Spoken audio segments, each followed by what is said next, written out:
Le projet PAC Aéro est un projet qui vise à déployer une plateforme pour étudier les technologies hydrogène, donc les piles à combustible, les électrolyseurs, autour des applications stationnaires et aéronautiques. Deux types de moyens d'essai vont être déployés. Des moyens d'essai autour de l'hydrogène et des moyens d'essai autour des micro-réseaux intelligents.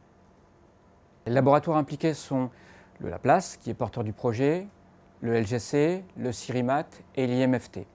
Donc, ces 4 laboratoires ont des compétences complémentaires et l'idée est de venir les faire expérimenter sur le campus de l'INP Toulouse au quotidien pour pouvoir progresser et faire tomber des verrous scientifiques.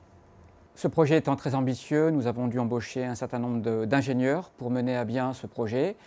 Nous sommes au nombre de 13 à ce jour. Notre stratégie est de développer l'ensemble de nos bancs de test nous-mêmes. Donc nous partons de la conception initiale, en passant par le dessin 3D, jusqu'au montage final et au test de nos bancs d'essai.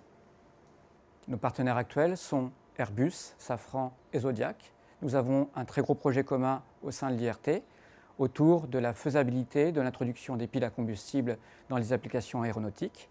Donc cela porte sur le diagnostic et le vieillissement des piles à combustible dans un environnement aéronautique. Les enjeux sont doubles, environnementaux et économiques. Pour les applications aéronautiques, il s'agit pour les avions et les aéroports de réduire leur empreinte écologique, notamment les émissions de CO2. Au niveau économique, à titre d'exemple, Safran a délocalisé toute sa recherche et développement sur les piles à combustible à Toulouse et nous espérons que cela va susciter des emplois localement. Tout ceci s'inscrit dans une politique régionale très ambitieuse au niveau énergétique puisqu'il s'agit pour l'Occitanie de devenir la première région à énergie positive européenne. Cela s'appuiera naturellement sur le développement des énergies renouvelables et le vecteur hydrogène, comme d'autres, devrait jouer un rôle fondamental pour ce déploiement.